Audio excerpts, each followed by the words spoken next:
Hello friends, welcome to my channel Code Kids Academy. நான் உங்கள் தினேஷ்.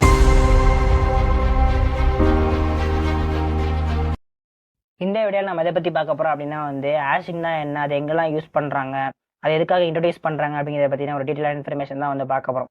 சும்மா பார்க்க போகிறோம் இருக்கட்டும். ஸோ அதுக்கு முன்னாடி என்னோட சேனலில் password cracking using John the repair and password cracking using hydra அப்படின்னு சொல்லிட்டு 2 வீடியோ போட்டிருப்பேன்.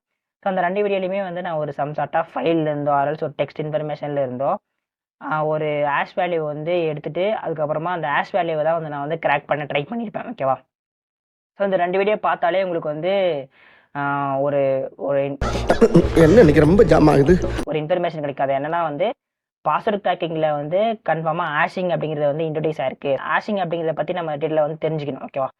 ஸோ ஆஷிங்கிறது பாஸ்வேர்ட் கிராக்கிங்கில் மட்டும் இல்லை, இந்த கிரிப்டோகிராஃபிலே ரொம்ப ரொம்ப ஒரு முக்கியமான ஒரு கான்செப்ட்னு தான் சொல்லுவேன். ஓகேவா?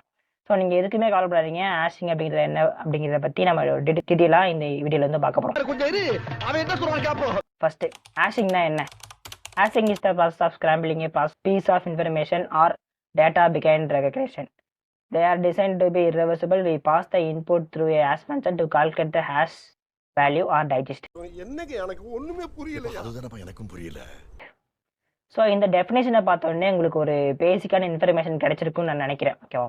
ஸோ ஆஷிங்னா என்னன்னா, ஒரு பீஸ் ஆஃப் டேட்டாவை ஒரு சம் சார்ட் ஆஃப் ஒரு ஃபங்க்ஷனை யூஸ் பண்ணி இன்னொரு பீஸ் ஆஃப் டேட்டாவாக மாற்றுறது. இந்த இன்னொரு பீஸ் ஆஃப் டேட்டாலேருந்து நம்ம மறுபடியும் நம்ம கொடுத்த நம்ம இன்புட்டு அதுக்கு நம்ம ரிவர்சபிளே ஆக முடியாது. ஓகேவா? ஸோ அதுதான் ஆஷிங். புரியல, இப்போ புரியுது. ஸோ இங்கே பாருங்களேன், பாஸ்வேர்டு 1 to 3ங்கிறது ஒரிஜினல் டேட்டா, ஆஷ் ஃபங்க்ஷனுங்கிறது some sort of hashing algorithms. Okay, நிறைய ஆஷிங் அல்காரிதம்ஸ் இருக்குது. லைக் ஃபார் எக்ஸாம்பிள் MD5 இருக்குது, SHA-1, SHA-3, SHA-256 அப்படின்ட்டு நிறைய அல்காரிதம்ஸ் இருக்குது. ஸோ அந்த அல்காரிதத்தெல்லாம் யூஸ் பண்ணி ஒரு ஃபிக்ஸ்டு லென்த் ஆஃப் ஸ்ட்ரிங்கை ப்ரொடியூஸ் பண்ணுறது தான் ஆஷிங் கான்செப்ட். ஸோ இப்படி தான் ஒர்க் ஆகுது. இப்போ அதாவது இன்புட்டு நம்ம கொடுக்குற password plus ash function is equal to ash value. ஓகேவா?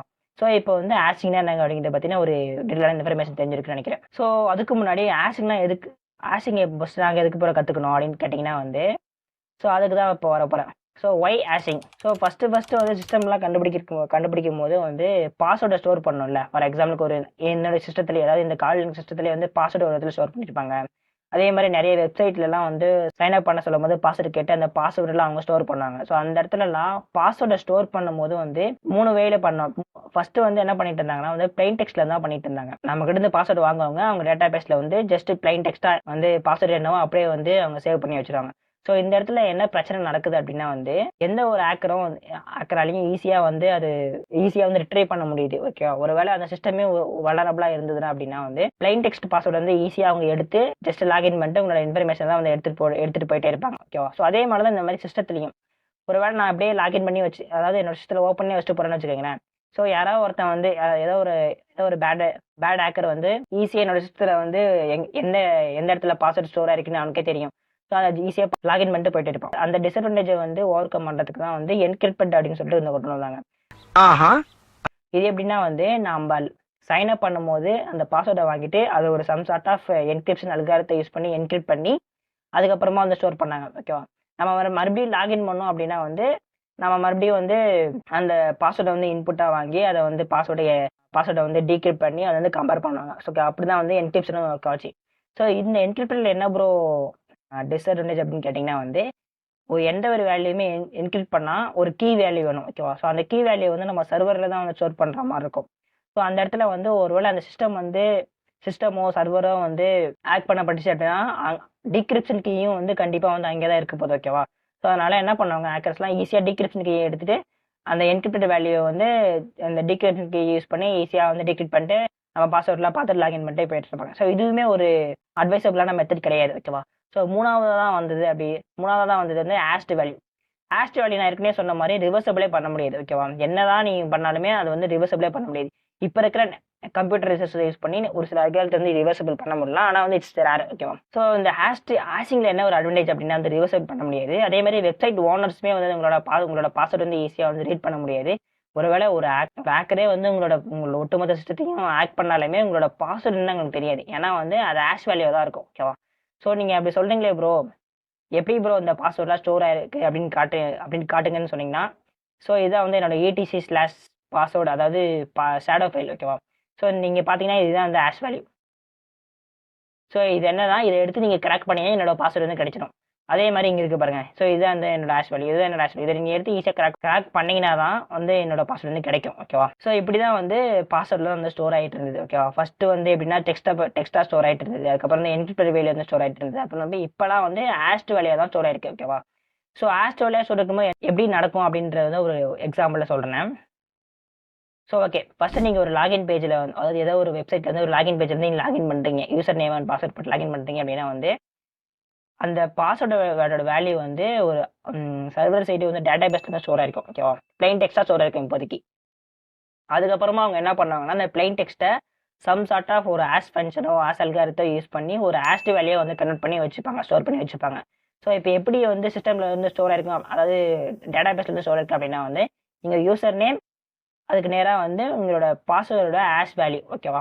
சரி, நீங்கள் மறுபடியும் லாகின் பண்ணும்போது எப்படி செக் பண்ணாங்க அப்படின்னா வந்து லாகின் பண்ணும்போது உங்கள் யூசர் நேம் வந்து பாஸ்வேர்ட் போட்டு செக் பண்ணீங்களா, பாஸ்வேர்ட் போடுங்களா, அந்த பாஸ்வேர்டை மறுபடியும் அதே சேம் ஆஸ் ஃபங்க்ஷனோ ஆர்எல்ஸ் ஆஸ் அல்காரித்தோ யூஸ் பண்ணி அதே மாதிரி வந்து ஒரு ஆஸ் அல்காரித்தோ யூஸ் பண்ணி ஒரு வேல்யூ வரும்ல, அந்த வேல்யூவும் ஏற்கனவே ஸ்டோர் ஆகுது தெரியுமா ஒரு ஹேஷ் வேல்யூ, அந்த வேல்யூவும் கம்பேர் பண்ணி அது ரெண்டு சேமாக இருந்தால் மட்டும்தான் நீங்கள் லாகின் ஆகுங்க, இல்லைனா வந்து லாகின் ஆக மாட்டீங்க.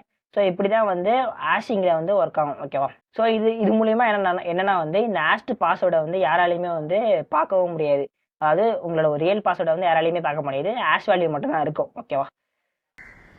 ஓகே.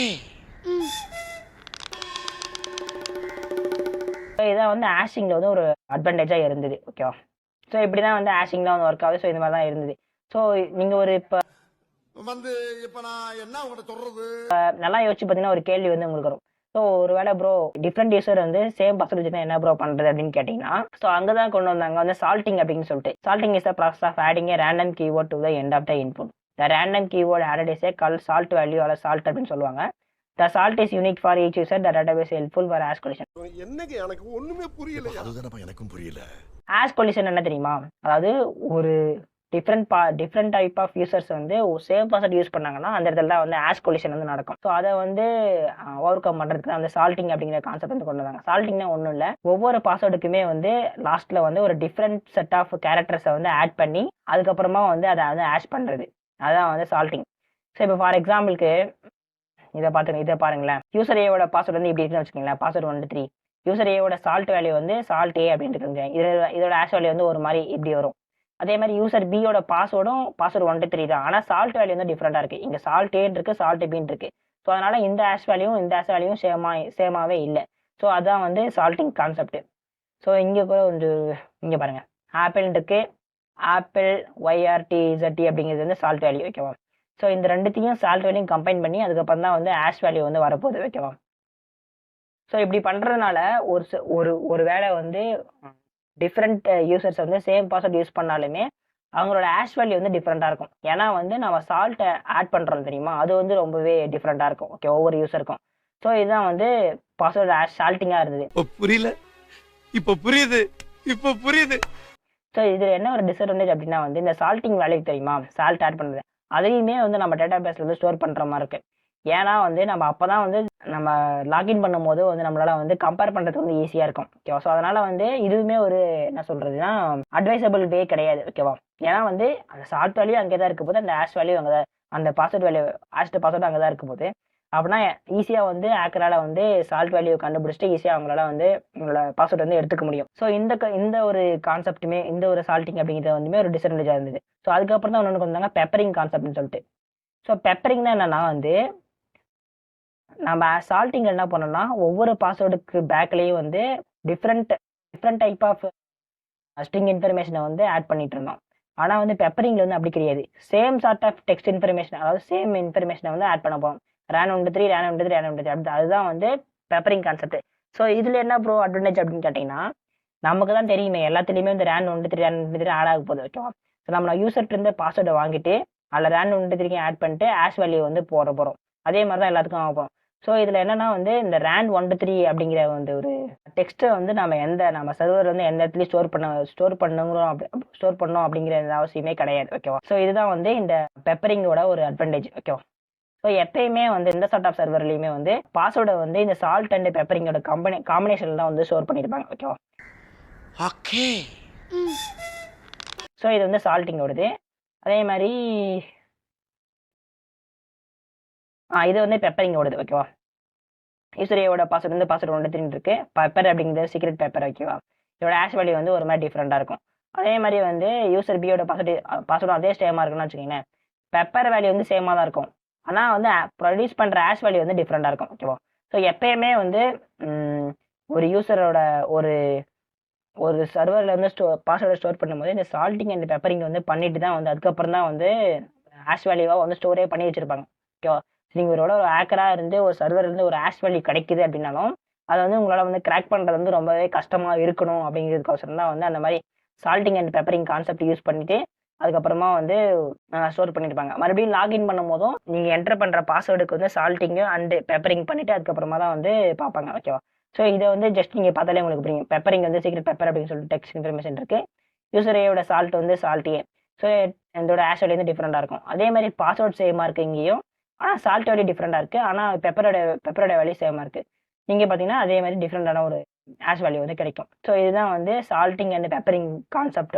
எப்பயுமே சர்வரில் ஸ்டோர் பண்ணும்போது சால்ட்டிங் அண்ட் பெப்பரிங் தான் ஸ்டோர் பண்ணுவாங்க. ஒருவேளை உங்களுக்கு ஒரு பாஸ்வேர்டு வந்து சர்வர்லேருந்து கிடைச்சாலுமே நீங்கள் வந்து அதை வந்து கிராக் பண்ணுறது வந்து ரொம்பவே கஷ்டமாக இருக்கும். ஏன்னா வந்து அவங்க சால்ட்டிங்கோ ஆரல்ஸ் பெப்பரிங்கோ ஆரல்ஸ் காம்பினேஷன் ஆஃப் சால்ட்டிங்கோ அண்ட் பெப்பரிங்கோ வந்து யூஸ் பண்ணியிருப்பாங்க. ஸோ அதனால தான் வந்து ஆஃப் அண்ட் டைம்ஸில் வந்து நம்மளால் வந்து பாஸ்வேர்டு கிராக்கிங் பர்ஃபார்ம் பண்ணுறது ரொம்பவே கஷ்டமாக இருக்குது. ஓகேவா? ஸோ இப்போ நான் இன்னொன்று சொல்லணும். ஸோ எல்லா அல்காரித்தையுமே நம்மளால் வந்து ஈஸியாக வந்து கிராக் பண்ண முடியாது. ஓகேவா? ஃபார் எக்ஸாம்பிளுக்கு MD5 அல்காரத்தை வந்து நம்ம இப்போ இருக்கிற கம்ப்யூட்டர் ரிசர்ச் யூஸ் பண்ணி ஈஸியாக நம்மளால் வந்து கிராக் பண்ண முடியும். ஸோ அதே வந்து SHA-256 அது 256 அல்காரத்தை ஆஸ்பென்ஷனை வந்து நம்மளால் ஈஸியாக வந்து கிராக் பண்ண முடியாது. கிராக் பண்ணவே முடியாது அப்படின்னு கிடையாது, கிராக் பண்ணிடலாம். ஓகேவா? கம்ப்யூட்டர் ரிசர்ச் வந்து அதிகமாக தேவை. அதுக்கு வந்து நிறைய வந்து ஒரு இது இருக்குது, பாஸ்வேர்டு காம்ப்ளெக்சிட்டி அதெல்லாம் பேஸ் பண்ணி தான் வந்து இந்த மாதிரி வந்து பாஸ்வேர்டு வந்து கிராக் பண்ண முடியும். ஸோ அதனால தான் வந்து இந்த பாஸ்வேர்ட் கிராக்கிங் வீடியோலையுமே வந்து ஒரு சில கிராக் பண்ணும்போதுக்கு ரொம்பவே டைம் எடுத்துருந்துருக்கும். ஓகேவா? ஸோ ஓகே, அதே மாதிரி ஒவ்வொரு ஹேஷிங் அல்காரித்துக்குமே வந்து ஒரு சில ப்ராப்பர்ட்டிஸ்லாம் இருக்குது. ஓகேவா? அந்த என்னென்ன ப்ராப்பர்ட்டினா நிறைய ப்ராப்பர்ட்டி இருக்குது. நான் ஒரு சில ப்ராப்பர்ட்டி சொல்கிறேன். ஃபர்ஸ்ட் ப்ராப்பர்ட்டி என்னன்னா வந்து ஒரு ஹேஷிங் அல்காரிதம் வந்து எப்பயுமே சேம் இன்புட் கொடுத்தா சேம் அவுட்புட் தான் தரணும். ஓகேவா? ஒரு டைம் தினேஷ் அப்படின்னு இன்புட் கொடுத்தனா அது ப்ரொடியூஸ் பண்ணுற ஹேஷ் வேல்யூமே வந்து தினேஷ்க்கு ஏற்ற ஹேஷ் வேல்யூ தான் இருக்கும். மறுபடியும் தினேஷ்னு கொடுத்தனா அதே ஹேஷ் வேல்யூ தான் மறுபடியும் வந்து ப்ரொவைட் பண்ணும். ஓகேவா? அதாவது சேம் இன்புட்க்கு சேம் அவுட்புட் தான் தரணும். ஓகேவா? அதான் ஃபர்ஸ்ட் ப்ராப்பர்ட்டி. செகண்ட் ப்ராப்பர்ட்டி என்னன்னா வந்து ஹேஷிங் அல்காரித்தோட அவுட்புட் வந்து எப்பயுமே வந்து ஃபிக்ஸ்ட் லென்த்தாக தான் இருக்கணும். ஓகேவா? ஸோ நீ எவ்வளோ லென்த்துக்கு வந்து உன்னோட அவுட்புட் இருந்தாலுமே அதோட அந்த ஹேஷிங் அல்காரித்தோட அவுட்புட் வந்து ஃபிக்ஸ்ட் லென்த்தாக தான் இருக்கணும். ஓகேவா? அதே மாதிரி ஹேஷிங் அல்காரித்தம் வந்து ஃபாஸ்ட்டாகவும் இருக்கணும். அதே மாதிரி கொலிஷன் இல்லாமலே இருக்கணும். ஓகேவா? ஸோ அவலாஞ்சி எஃபெக்ட்னு சொல்லிட்டு ஒரு எஃபெக்ட் இருக்கு. ஸோ அது என்னன்னா வந்து இப்போ ஃபார் எக்ஸாம்பிளுக்கு தினேஷ் அப்படின்னு சொல்றீங்க, தினேஷ் அப்படின்னு சொல்லிட்டு இன்புட் தரீங்கன்னு வச்சுக்கோங்களேன் ஹேஷ் ஃபங்க்ஷனுக்கு. அது வந்து for example some sort of ஒரு டெக்ஸ்ட் இன்ஃபர்மேஷன் வந்து தருது. அதே மாதிரி மறுபடியும் தினேஷ் கீ அப்படின்னு தரீங்கன்னு வச்சுக்கோங்களேன். இப்போ வரப்போற ஹேஷ் வேல்யூ வந்து முன்ன கொடுத்து தெரியுமா தினேஷ்க்கு கொடுத்த ஹேஷ் வேல்யூவை விட ரொம்பவே டிஃப்ரெண்டாக இருக்கணும். ஃபார் எக்ஸாம்பிளுக்கு ரேண்டமான டெக்ஸ்டாக இருக்கணும். ஓகேவா? ஸோ இதுதான் வந்து அவலாஞ்சி எஃபெக்ட்னு சொல்லுவாங்க. அது என்னன்னா வந்து சம் சார்ட் ஆஃப் சேஞ்சஸ், அதாவது சின்ன சேஞ்சுக்கு கூட ஹேஷோட அவுட்புட்டை டிஃப்ரெண்டாக வந்து மாற்றி விடும். அது வந்து எப்பயுமே வந்து ஒரு ஹேஷிங் அல்காரித்தோட முக்கியமான ப்ராப்பர்ட்டி. ஓகேவா? ஸோ அதான் அந்த அவலாஞ்சி எஃபெக்ட். அது அவலாஞ்சி எஃபெக்ட் என்ன, ஒரு சின்ன சேஞ்சு கூட அந்த ஒரு அந்த ஹேஷ் அவுட்புட்டை வந்து டிஃப்ரெண்டாக வந்து மாற்றி விடும். ஓகேவா? Avalanche effect. அதே மாதிரி ரிவர்சபிள் பண்ணக்கூடாது, ரிவர்சபிள் பண்ண முடியாத அளவுக்கு தான் வந்து ஹேஷ் வேல்யூ வந்து இருக்கணும். ஸோ இது வரைக்கும் வந்து உங்களுக்கு தெரிஞ்சிருக்கும் ஹேஷிங்னா என்ன, அது எதுக்கு யூஸ் பண்ணுறாங்க, அது என்னென்ன அப்படின்னு சொல்லிட்டு. ஸோ இதுக்காக தான் வந்து ஹேஷிங் வந்து இருக்கும். ஸோ பாஸ்வேர்ட் கிராக்கிங் பர்ஃபார்ம் பண்ணுறதுக்கு முன்னாடி சால்ட்டிங் பெப்பரிங்லாம் வந்து நம்ம கன்சிடர் பண்ணிட்டு அதுக்கப்புறம் தான் வந்து நம்மளால வந்து பர்ஃபார்ம் பண்ண முடியும். ஸோ இதெல்லாம் ஓகே ப்ரோ, ஹேஷிங் தான் வந்து என்னன்னு சொல்லிட்டீங்க, அதெல்லாம் புரிஞ்சுது. ஹேஷிங் வந்து ஆக்சுவலாக எப்படி நடக்குது? ஸோ இப்போ பாருங்களேன், கிரிப்டோகிராஃபி ரேன் வந்து திருப்பி சொல்கிறீங்க. ஃபார் எக்ஸாம்பிள் அது வந்து யாரோட MD5 ஹேஷ் வந்து இப்படி வந்துருச்சு, அதே மாதிரி இதுக்கு இப்படி வந்துருச்சு, இதுக்கு எப்படி இது எப்படி ப்ரோ நடக்குது அப்படின்னு கேட்டிங்கன்னா, இது வந்து நிறைய மேத்தமெட்டிக்கல் கால்குலேஷன் நடக்கும். ஸோ அதுக்காக ஒரு வெப்சைட் நான் கண்டுபிடிச்சிருக்கேன், SHA-256 algorithm.com அப்படின்னு சொல்லிட்டு ஒரு வெப்சைட் இது. ஓகேவா? ஸோ இதில் என்ன இதில் என்ன ப்ரோ அப்படி ஸ்பெஷல் அப்படின்னு கேட்டிங்கன்னா வந்து ஜஸ்ட் நான் என்ன பண்ணுறேன், ஒரு தினேஷ் அப்படின்னு சொல்லிட்டு ஒரு இன்புட் தரேன். ஸோ இந்த இன்புட் கொடுத்தோன்னா எப்படி வந்து தினேஷ் அப்படிங்கிற வேல்யூ வந்து ஒரு சம் சார்ட் ஆஃப் ஹேஷ் வேல்யூவாக கன்வெர்ட் ஆகுது அப்படிங்கிறத வந்து இந்த வெப்சைட் வந்து ஈஸியாக ஸ்டெப் பை ஸ்டெப்பாக வந்து சொல்லியிருப்பாங்க. ஓகேவா? ஸோ இந்த ஸ்டெப்பெல்லாம் படிக்கிறது ரொம்பவே இன்ட்ரெஸ்டிங்காக தான் இருக்குது. ஃபஸ்ட்டு பாருங்களேன், encode the input to binary by using a UTF-8, append a single 1 to 8. அதாவது நம்ம கொடுத்த தினேஷ் அப்படிங்கிறத வந்து அவங்க வந்து என்ன பண்ணா பைனரியை வந்து கன்வெர்ட் பண்ணுறாங்க. ஓகேவா, பைனரியை கன்வெர்ட் பண்ணிட்டு ஒன்றுங்கிறத வந்து ஆட் பண்ணுறாங்க. ஸோ அதுக்கப்புறம் வந்து அதோட லென்த்தை வந்து லாஸ்ட்டாக இந்த இதில் ஆட் பண்ணுறாங்க. அதுக்கப்புறம் வந்து ஒரு 390, அதாவது 400 ஜீரோ வந்து முன்னாடி ஆட் பண்ணுறாங்க. ஓகேவா, ஸோ இது அந்த 400 ஜீரோ, இது வந்து அந்த 400 ஜீரோ, இது வந்து நம்ம கொடுத்த தினேஷ் அப்படிங்கிறதோட பைனரி ரெப்ரஸன்டேஷன். இது வந்து என்னன்னா நம்ம ஒட்டுமொத்த இந்த பைட்ஸோட லென்த்து. ஓகேவா, ஸோ இப்போ ஆட் பண்ணிட்டு இதுதான் வந்து நம்மளோட பிளாக். ஓகேவா, இந்த பிளாக்கை யூஸ் பண்ணி தான் வந்து ஃபர்தராக ப்ராசஸ் பண்ணி நமக்கு வந்து ஆஷ் வேல்யூ வந்து கிடைக்கும். நான் என்ன பண்ணேன், ஃபர்ஸ்ட் ஒரு ஸ்டெப் வைக்கிறேன். இந்த அதாவது W0 to W15 அப்படிங்கிறது வந்து அப்படியே இருக்கும். நெக்ஸ்ட் ஸ்டெப் பாருங்களேன். இதுக்கப்புறம் right rotate to 7, right rotate 18, right rotate right shift 3 அப்படின்னு சொல்லி நிறைய ஒரு பைனரி இதெல்லாம் பண்ணுறாங்க. அதே மாதிரி இங்கே எக்ஸ்ஆர் பண்ணுறாங்க, அப்படிலாம் பண்ணுறாங்க. அதே மாதிரி நெக்ஸ்ட் ஸ்டெப் போகிறேன், அதே மாதிரி நெக்ஸ்ட் ஸ்டெப் போகிறேன், அதே மாதிரி நெக்ஸ்ட் ஸ்டெப் போகிறேன்.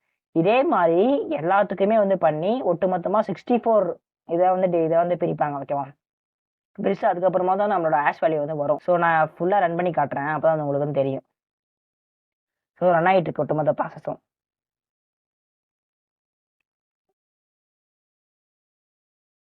அப்படியே கடைசியாக பாருங்களேன், ஆஷ் வேல்யூ வந்து வந்துச்சு. ஸோ இதான் வந்து SA56 வேல்யூ இந்த தினேஷ்க்கு. இந்த மாதிரி தான் வந்து கால்குலேஷன் வந்து நடக்கும். ஓகேவா, ஸோ இந்த கால்குலேஷனை வந்து நம்ம வந்து மறுபடியும் பேக் ட்ராக்கிங் பண்ணிலாம் நம்மளால வந்து ஈஸியாக வந்து பயன் பண்ண முடியாது. அதே மாதிரி பேக் ட்ராக்கிங் பண்ணணும் அப்படின்னாலுமே வந்து கம்ப்யூட்டர் ரிசோர்ஸ் வந்து அதிகமாக தேவை. ஸோ ஓகேவா, ஸோ அதாவது ஃபஸ்ட்டு இன்டர்நெட் ஸ்டார்ட் ஆன காலத்தில் வந்து MD5 ஆஷ் வந்து ரொம்பவே கிராக் பண்ணுறது கஷ்டமாக இருந்தது. ஆனால் இப்போ இருக்கிற கம்ப்யூட்டர் ரிசோர்ஸை யூஸ் பண்ணி ஈஸியாக நம்மளால் வந்து கிராக் பண்ண முடியும். ஓகேவா, அதே மாதிரி இப்போ இருக்கிற கம்ப்யூட்டர் ரிசோர்ஸை யூஸ் பண்ணி SA56 அல்காரத்தை வந்து கிராக் பண்ண முடியாது. ஆனால் ஃபியூச்சரில் வந்து கண்டிப்பாக ஒரு நாள் என்னைக்காச்சும் SA256 அல்காரிதமும் ஒரு கிராக்கபிள், அதாவது வீக்கன் அல்காரிதமாக இருக்கும். ஓகேவா, அல்காரிதம் காம்ப்ளெக்சிட்டி, பாஸ்வேர்ட் காம்ப்ளெக்சிட்டி, அதே மாதிரி ஃபாஸ்ட்டு, அதாவது அல்காரத்தோட ஃபாஸ்ட்டுன்னு சொல்லி நிறைய ஃபேக்டர் வந்து டிபெண்ட் பண்ணி தான் இருக்குது. ஓகேவா, ஸோ அதெல்லாம் வந்து நம்ம அல்காரத்தை வந்து குறை சொல்ல முடியாது, நம்ம பாஸ்வேர்ட் செட் பண்ணுற இந்த யூஸரை தான் வந்து குறை சொல்ல முடியும். ஓகேவா, ஸோ இதுதான் வந்து இந்த SA256 அல்காரத்தோட ஒரு ஸ்டெப்ஸு. ஸோ இது வேணும்னா நீங்கள் செக் பண்ணி பார்த்துக்கோங்க. ஸோ ஐ ஹோப் உங்களுக்கு இந்த வீடியோ வந்து பிடிச்சிருக்குன்னு நினைக்கிறேன். ஸோ என்னோட டீச்சிங் எப்படின்னு சொல்லிட்டு கமெண்ட் செக்ஷனில் கண்டிப்பாக சொல்லுங்கள் guys. நான் இந்த பாஸ்வேர்ட் கிராக்கிங்கில் வந்து நான் மறுபடியும் நிறைய வீடியோஸ் வந்து போட ஸ்டார்ட் பண்ண போகிறேன். Rainbow table attack, dictionary attack, அதெல்லாம் வந்து எப்படி ஒர்க் ஆகுது அப்படின்னு சொல்லிட்டு நான் வந்து நிறைய பிளான் பண்ணியிருக்கேன். ஸோ அதுக்கு வந்து உங்களோட கோஆப்ரேஷன் வந்து ரொம்பவே முக்கியமாக இருக்குது. ஓகேவா, ஸோ தேங்க்ஸ் ஃபார் வாட்சிங் this video guys. Have a nice day. Bye. மறக்காம சர்ப்ரைஸ் பண்ணுங்க. Thank you.